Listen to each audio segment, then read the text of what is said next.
The 1982 Town & Country is America's most luxurious front-wheel drive mid-size wagon. An improperly fitting door spoils this wagon's woody appearance. So if your inspection procedures indicate a poor door alignment, check the striker position first to make sure it's not the cause of the misalignment.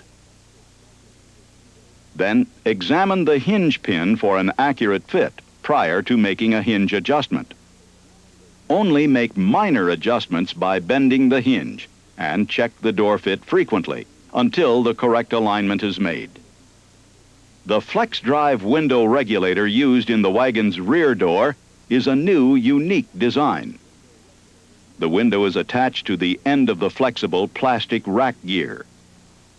The up and down window movement is accomplished by driving the rack gear along this guide, the T-shaped steel track.